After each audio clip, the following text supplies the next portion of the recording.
A darkness fell upon Egypt. Not just any darkness, a darkness filled with dread, a darkness that carried the cries of mourning parents. This was no ordinary night. This was the night of the 10th plague, the night when God would visit his wrath upon Egypt. 9 plagues had already ravaged the land, each more devastating than the last. The Nile had turned to blood. Swarms of locusts had devoured their crops. Yet Pharaoh, the ruler of Egypt, remained unmoved. His heart hardened against the pleas of Moses and the Israelites. The Israelites, enslaved for generations, had suffered greatly under Pharaoh's rule. But their God, Yahweh, had heard their cries. He had promised deliverance, a promise sealed with the blood of a lamb. Pharaoh, blinded by pride, refused to listen. Each plague had stiffened his resolve. He believed his defiance proved his strength. He thought himself a god. Moses, with a heavy heart, had delivered Yahweh's message, "Let my people go." But Pharaoh's heart was like stone. He mocked Moses. He challenged Yahweh's power. Pharaoh's arrogance would have dire consequences. His stubbornness would bring about the final, terrible plague, the death of the firstborn. Yahweh, in his mercy, provided a way for the Israelites to escape his wrath. He commanded them to sacrifice a lamb without blemish and mark their doorposts with its blood. This blood would be a sign of protection. The Israelites obeyed. They slaughtered the lambs as instructed and painted their doors with the blood. They huddled inside their homes, their hearts pounding with a mixture of fear and hope. Fear of the coming plague, hope in Yahweh's promise.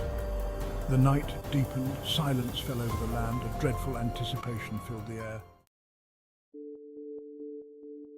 Then it began. A silent terror swept through the land.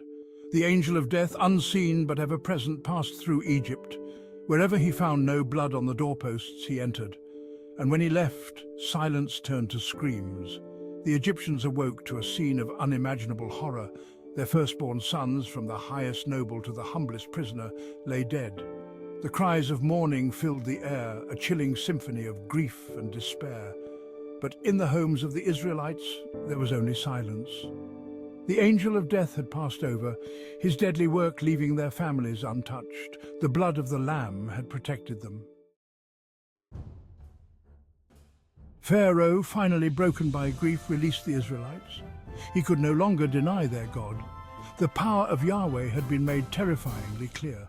The Israelites left Egypt in haste, carrying their meager belongings and the memory of their miraculous deliverance. They were free at last. The memory of that night, the night of the 10th plague, would forever be etched in the hearts of the Israelites. It became the foundation of Passover, a yearly festival commemorating their liberation and God's enduring protection. A reminder that even in the darkest night, hope remains, and that faith, like the blood of the Lamb, can offer protection from unseen dangers. The story of the death of the firstborn teaches us a powerful lesson.